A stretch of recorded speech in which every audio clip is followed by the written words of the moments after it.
तो अभी तक बेटा हमने क्या किया, सीखा कैसे एक कंडीशनल प्रोबेबिलिटी का क्वेश्चन सॉल्व किया जाता है।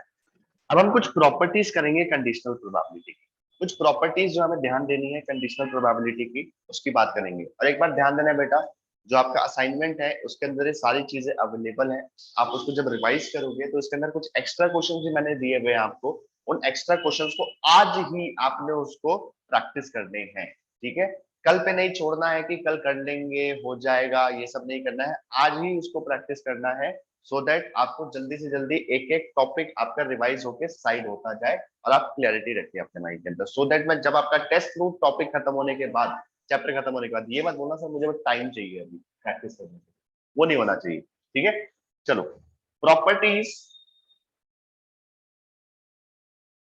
Of conditional probability. What are the properties of conditional probability?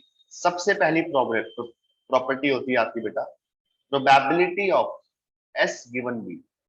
S का मतलब है सैंपल स्पेस बेटा। यहाँ पे सैंपल स्पेस की प्रोबेबिलिटी कभी भी आपको निकालना है given that B has occurred.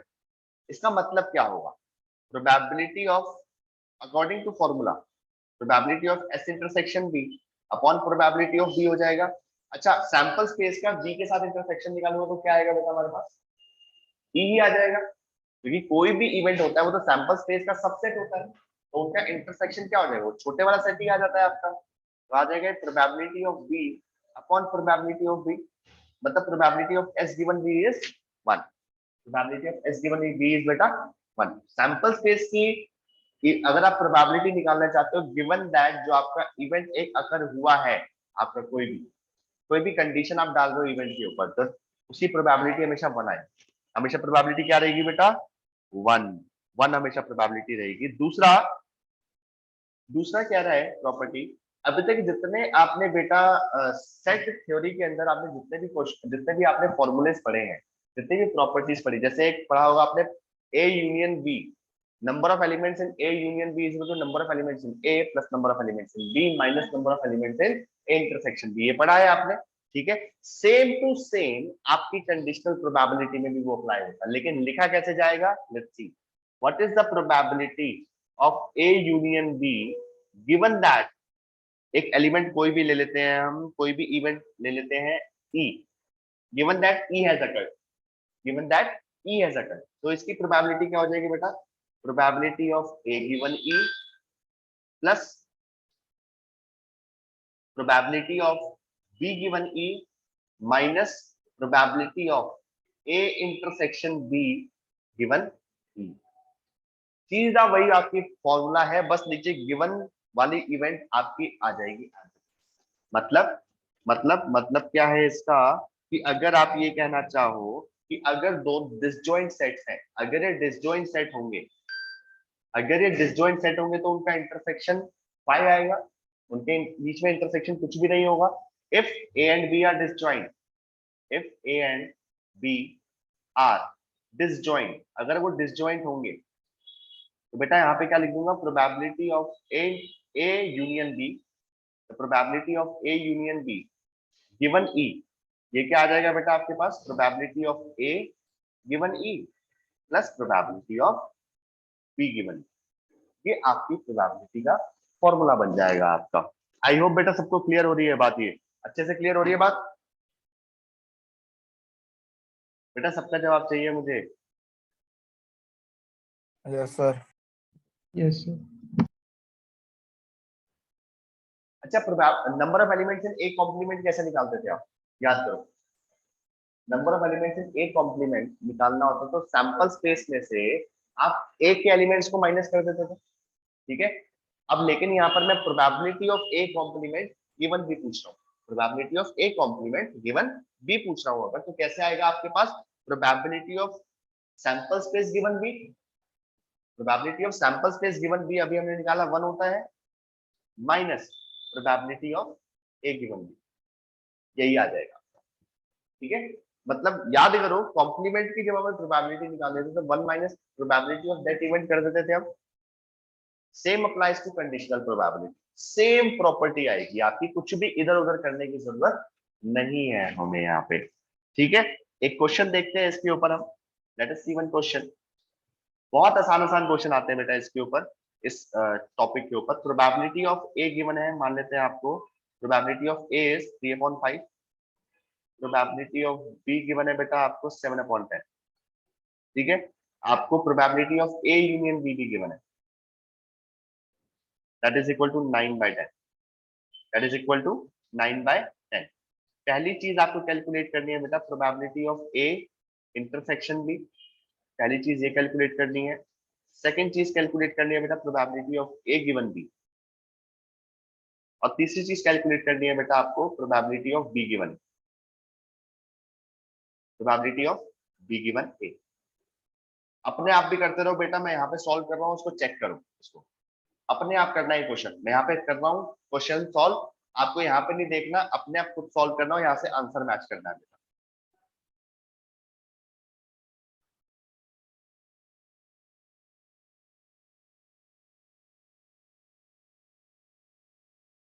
सारे बच्चे खुद करेंगे क्वेश्चन।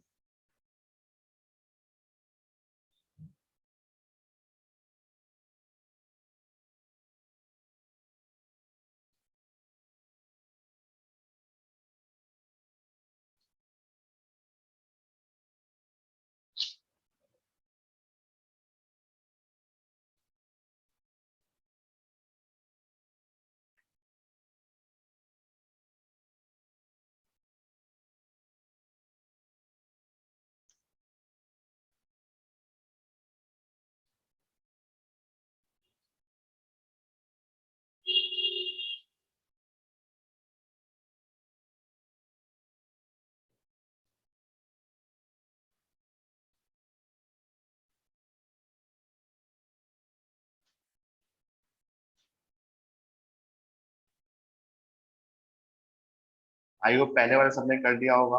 आंसर 2/5 है उसका।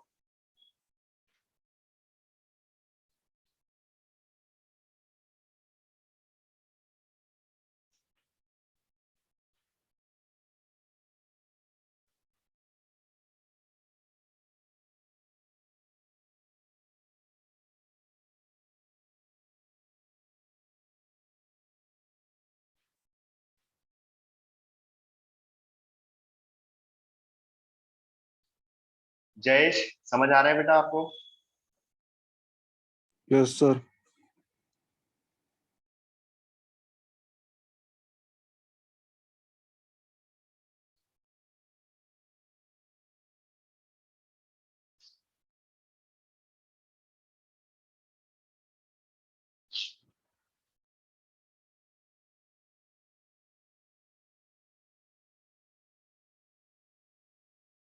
आई होप बेटा हो गया होगा ये क्वेश्चन।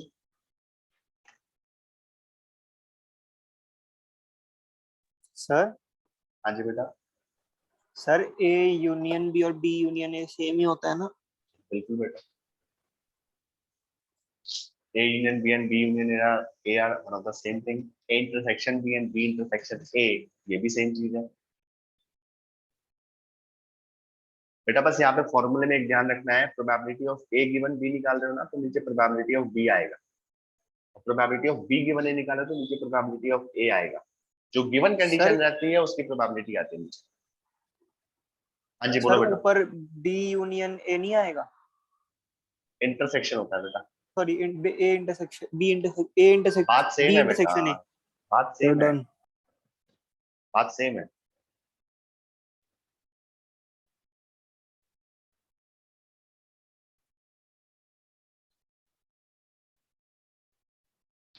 डन बेटा सब? Harsh, Kabir, Jayesh, yes sir done. Kavya. Yes sir. Okay, अब एक और नेक्स्ट क्वेश्चन, एक क्वेश्चन और देखते हैं फिर आगे टॉपिक पे चलते हैं इसका। ठीक है, नेक्स्ट क्वेश्चन इज, आपको गिवन है बेटा यहाँ पे A and B are two events such that probability of A is equal to 1/3, probability of B is given to you as 1/4, and probability of A intersection B, this is equal to बेटा 1/5। सबसे पहली चीज आपसे पूछ रहा है बेटा यहाँ पे वो प्रोबेबिलिटी ऑफ ए गिवन भी बताओ मुझे।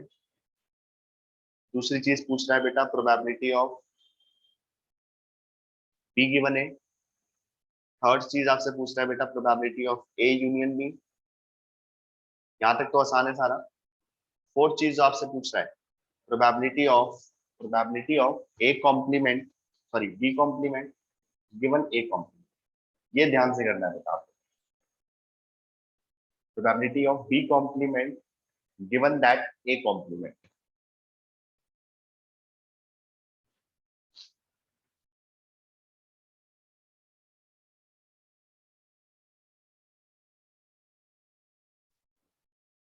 करो बेटा सारे बच्चे इसको।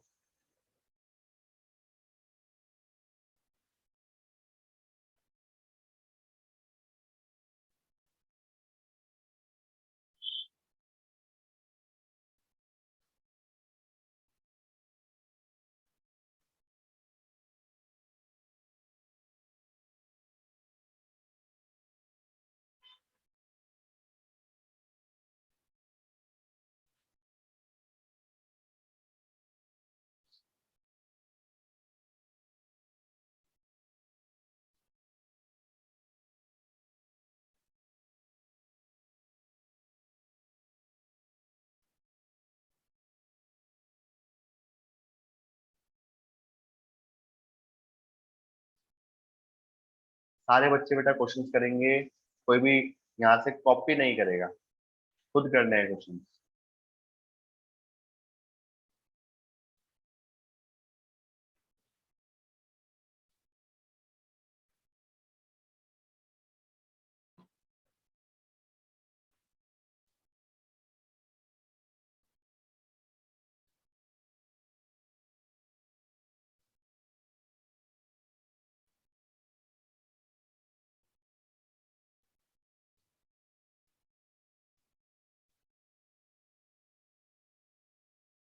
Sir, done.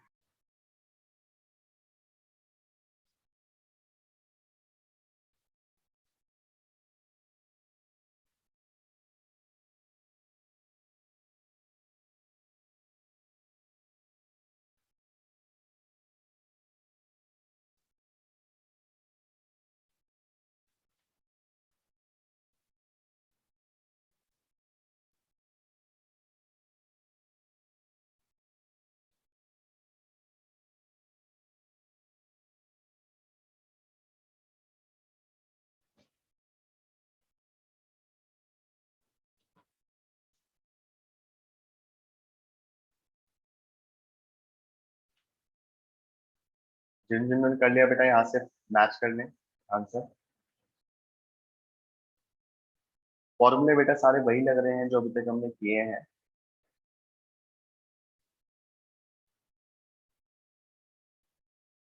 बस एक आपका लास्ट वाला पार्ट था जो थोड़ा सा दिमाग वाला है, बाकी सब तो हो जाएंगे।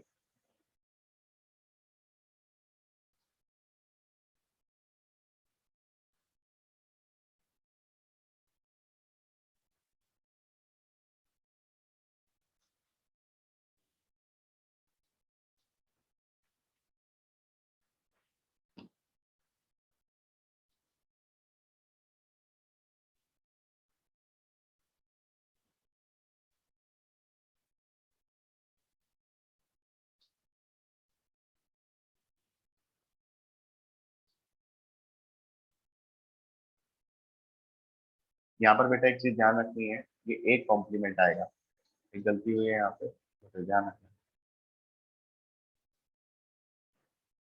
प्रोबेबिलिटी ऑफ एक कॉम्प्लीमेंट 1/3, ये आ जाएगा 2/3। इस गलती का बहुत ध्यान रखना है बेटा, पेपर में समझ नहीं आएगी ये गलती, इसलिए फॉर्मूला लिखना बहुत जरूरी है। सबका आंसर आ गया बेटा? 37/40 is the sir answer. Last part का नहीं आया। 37/40 इज द आंसर। एक बेटा आपने फॉर्मूला पढ़ा होगा जिसको हम कहते हैं डी मॉर्गन्स लॉ।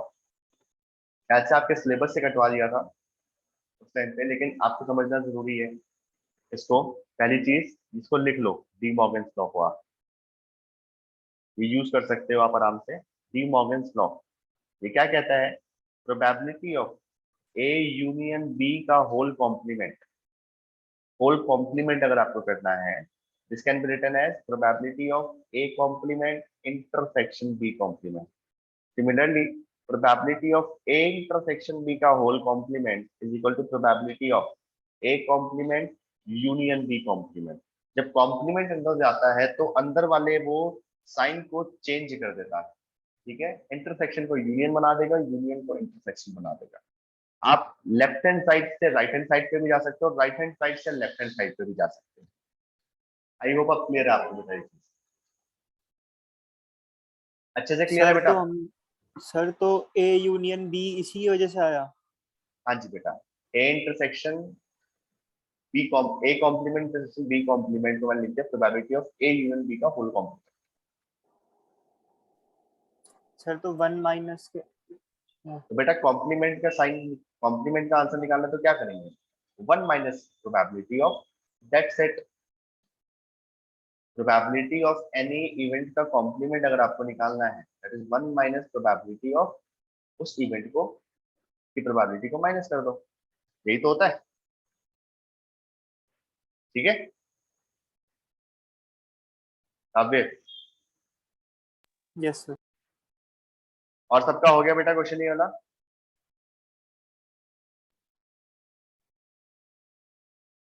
हर्ष, हर्ष बेटा हो गया? ओके, तो यहाँ पे हमारा पहला टॉपिक खत्म होता है, that is for conditional probability. इसका असाइनमेंट बेटा आपको आपके एप्लीकेशन पे अवेलेबल है, आज बैठ के इसका असाइनमेंट आपको पूरा करना है, लेकिन क्लास अभी खत्म नहीं है। आज हम मल्टीप्लिकेशन थ्योरम ऑफ प्रोबेबिलिटी भी थोड़ा सा उसको हम पढ़ेंगे और कल की क्लास में उसको आगे और कंटिन्यू करेंगे, ठीक है। बहुत ही प्यारा टॉपिक है, इसके एक्सटेंशन में आता है टॉपिक को, मल्टीप्लिकेशन थ्योरम ऑफ प्रोबेबिलिटी। अब देखो कोई भी दो इवेंट्स होते हैं, ध्यान देना है आपने, कोई भी दो इवेंट्स अगर अगर होते हैं, या तो वो एक दूसरे के ऊपर डिपेंडेंट, या तो वो एक दूसरे के ऊपर डिपेंडेंट होंगे, या फिर वो दोनों एक दूसरे से इंडिपेंडेंट होंगे। ये दो वर्ड अपने दिमाग में डाल लो अगर आपको कंडीशनल प्रोबेबिलिटी के अंदर आगे वर्कआउट करना है। Dependent events and independent events, ये दो इवेंट्स की ही सारा खेल है, यहाँ पे सारा खेल इन्हीं दो इवेंट्स का है।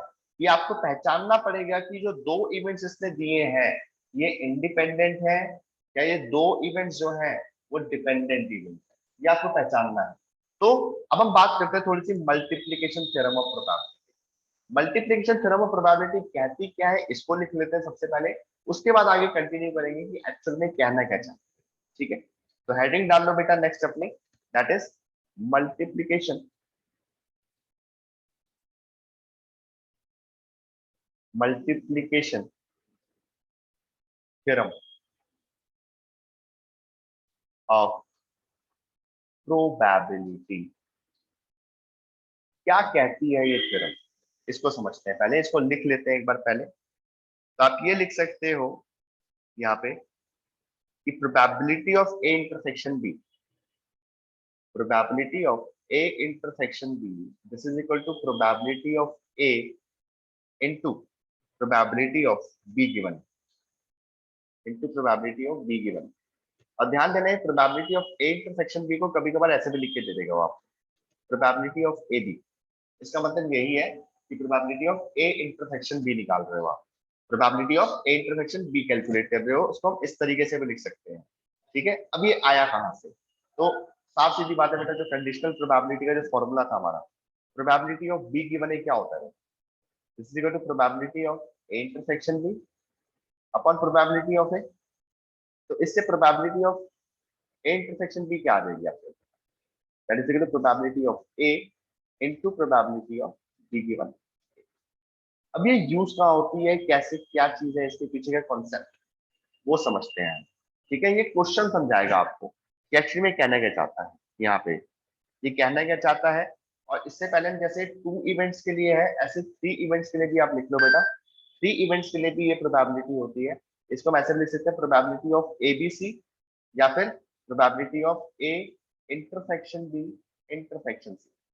ये क्या है, इसका फॉर्मूला होता है बेटा probability of A into probability of B given A into probability of A, sorry, C intersection, C, the probability of C, probability of C given A intersection.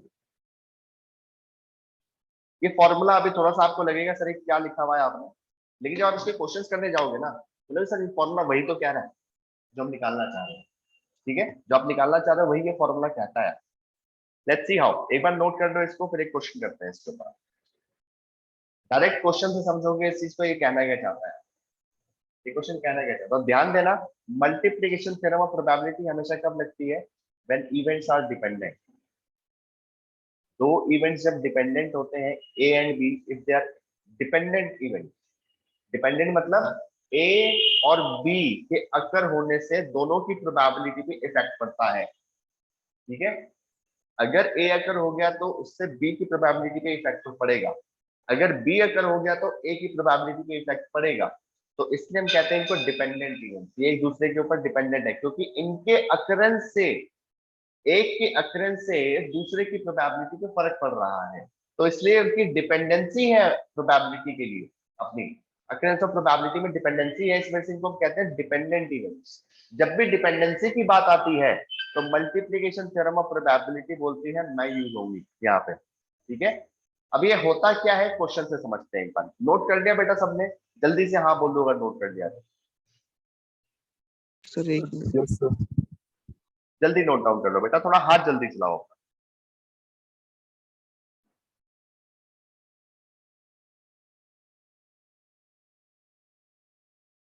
कर लिया। ओके, नाउ लेट अस सी one question. Question क्या कहना चाहता है, question is an earn question, जल्दी note down करो बेटा।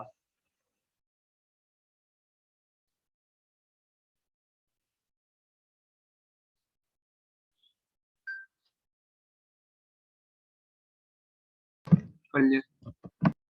Okay, question देखते हैं क्या कह रहा है। An urn contains, an urn contains, an urn contains 8 white and 4 red balls, and 4 red balls. 2 balls are drawn, बहुत ध्यान से पढ़ना है इस क्वेश्चन को।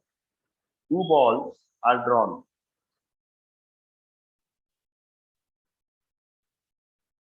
from the urn one after the another, from the urn one after the another,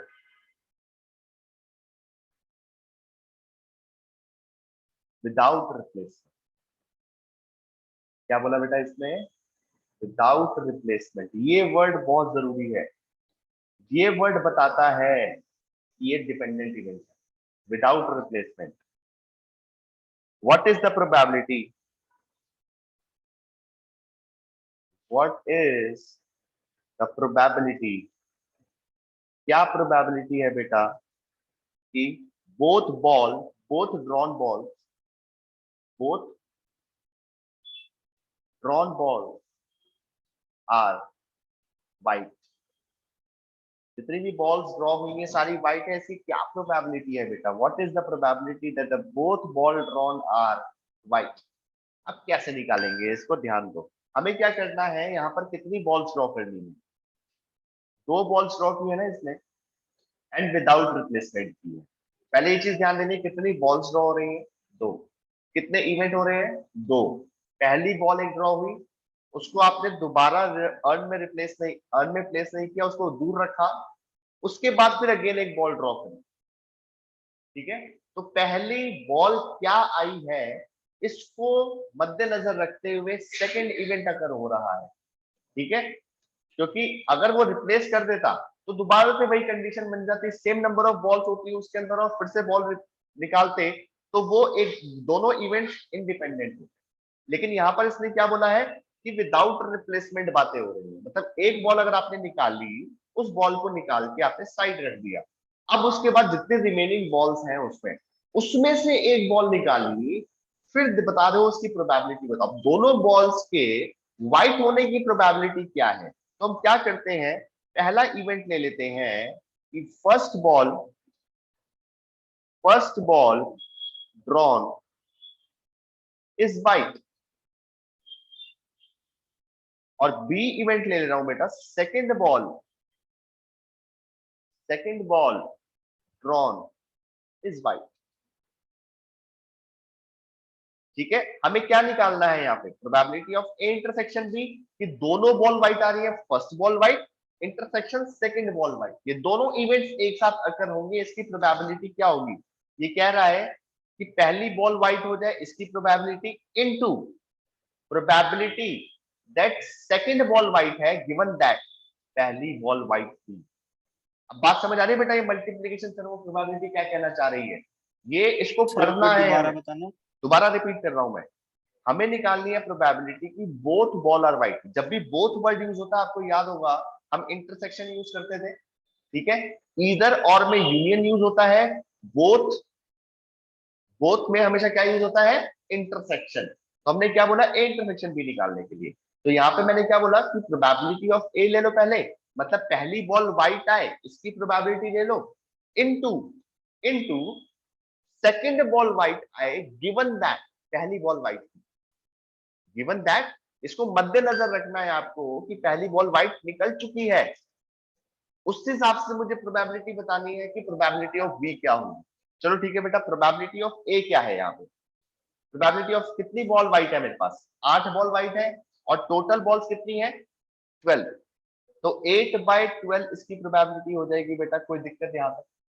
अब probability of B given ए का मतलब क्या है, अब ध्यान देना, मैं इसको प्रोबेबिलिटी ऑफ बी गिवन ए नहीं लिखता अगर ये विदाउट रिप्लेसमेंट ना कहता, ठीक है। क्योंकि विदाउट रिप्लेसमेंट करते टाइम ध्यान देना, एक बॉल निकल चुकी है, एक बॉल निकल चुकी है बाहर, टोटल बॉल्स मेरे पास रह गई है 11। टोटल बॉल्स कितनी रह गई है मेरे पास, 11, और मेरे पास व्हाइट बॉल कितनी रह गई है, 7। व्हाइट बॉल मेरे पास 7 रह चुकी है, और टोटल में 11 बॉल्स रह चुकी है। अब मुझे बताना है what is the probability that the second ball is white given that पहली बॉल व्हाइट जा चुकी है। तो हम क्या बोलेंगे उसके अंदर, फेवरेबल आउटकम्स कितने होंगे अब, 7/11। आई होप बेटा आपको समझ आ रही है बात यहाँ पे। तो probability of A intersection B क्या निकल आएगा बेटा आपके पास, that will be equal to 8/12 into 7/11। ये क्या आ जाएगा, 7 8 is 56, 56 upon 12 into 11 is 132। 2 very good बेटा, इसको जब सॉल्व करोगे, सॉल्व करके आपका आंसर आ जाएगा बेटा 14/33। इसको आप कैंसिल आउट भी कर सकते थे, पहले कैंसिल आउट भी कर सकते थे आप। सर जो प्रोबेबिलिटी ऑफ बी गिवन ए है वो हमने कंडीशन प्रोबेबिलिटी के मेथड से निकाली। हाँ जी, कंडीशनल प्रोबेबिलिटी के मेथड से नहीं निकाली, हमने यहाँ पे निकाला है अपना कॉमन सेंस। कॉमन सेंस का मतलब क्या, एक्चुअली पूछ तो यही रहा है ना, वो पूछना तो यही चाह रहा है कि प्रोबेबिलिटी ऑफ बी बताओ गिवन दैट ए अगर हो चुका है, मतलब पहली बॉल व्हाइट निकल चुकी है, अब बताओ सेकंड बॉल व्हाइट होने की प्रोबेबिलिटी क्या है, यही तो पूछना चाह रहा है। आपको अपने कॉमन सेंस को मैथमेटिकल टर्म के साथ जोड़ना है, ठीक है। कॉमन सेंस को मैथमेटिकल टर्म के साथ जोड़ दोगे तो आपको समझ आ जाएगा। यहाँ पे मैंने इसका कोई भी फॉर्मूला यूज नहीं किया है, यहाँ पे सीधा सीधा मैंने ये निकाला है कि प्रोबेबिलिटी ऑफ बी गिवन है सेकंड बॉल व्हाइट आएगी गिवन दैट पहली बॉल व्हाइट निकल चुकी है, तो इसकी प्रोबेबिलिटी क्या होगी, मेरे पास टोटल बॉल्स कितनी बची है, 11। देखिए बोल रहा है ना, इसको ध्यान रखना है आपने कि पहली बॉल व्हाइट निकल चुकी है, तो एक बॉल आपकी निकल चुकी है बाहर, अब आपके पास टोटल 11 बॉल्स बची है, और व्हाइट कितनी बची है, 7। व्हाइट कितनी बची है बेटा, 7। तो इसीलिए यहां पर वो 7/11 लिखे। बात समझ आ रही है? इसको फॉर्मूले से भी करना चाहो, फॉर्मूले से भी कर जाओगे, कोई दिक्कत नहीं है, लेकिन कॉमन सेंस की नाम की एक चीज है, उसका भी इस्तेमाल करते रहना। आई होप बेटा बात क्लियर है अच्छे से सबको। Kavya, Kabir, Jayesh, Harsh, yes sir. Yes sir. Multiplication theorem of probability यही है। अब आगे कल की क्लास में हम इसको कंटिन्यू करेंगे, मल्टीप्लिकेशन थ्योरम प्रोबेबिलिटी का एक और क्वेश्चन करेंगे, देन उसके बाद हम इंडिपेंडेंट इवेंट्स पे चलेंगे, ठीक है। मल्टीप्लिकेशन थ्योरम ऑफ प्रोबेबिलिटी और इंडिपेंडेंट इवेंट एक ही आपके असाइनमेंट के टॉपिक्स हैं, ठीक है। तो इसके सारे क्वेश्चंस जो भी होंगे आपको करने होंगे कल की क्लास के बाद। लेकिन आज का आपका होमवर्क समझ लो बेटा, आज का होमवर्क है कंडीशनल प्रोबेबिलिटी का जो असाइनमेंट है हमारा, उसके सारे प्रैक्टिस असाइनमेंट के क्वेश्चन प्लस आज जितने क्वेश्चन करवाए हैं, मतलब जैसे ही आप अपनी एप्लीकेशन ओपन करोगे, एप्लीकेशन ओपन करते ही उसमें दो है, असाइनमेंट एंड प्रैक्टिस असाइनमेंट, तो सारे के सारे क्वेश्चन आपको दोबारा रिपीट करने, तो सारे के सारे क्वेश्चन बेटा आपको दोबारा रिपीट करने हैं। ऑप्शन कुछ नहीं है आपके पास कि होगा नहीं होगा क्या करेंगे, करना है, क्वेश्चंस को ट्राई करना है। सेम तरीके के क्वेश्चंस हैं, रिपीट जितना ज्यादा, जितने ज्यादा प्रैक्टिस करोगे उतने ज्यादा कॉन्सेप्ट क्लैरिटी होगी आपकी, तो आपको करने हैं बेटा क्वेश्चन वाले, ठीक है। बोल दो Yes, sir. बच्चों, हाँ बोल दो। सर साइंस असाइनमेंट्स कहाँ मिलेंगे? बेटा जयेश आपको मैं आपको लिंक भेज दूंगा, आप उस लिंक से ज्वाइन कर देना, उसमें आपको सारे असाइनमेंट वहां मिल जाएंगे, ओ ओके सर। ठीक है। हर्ष, कबीर,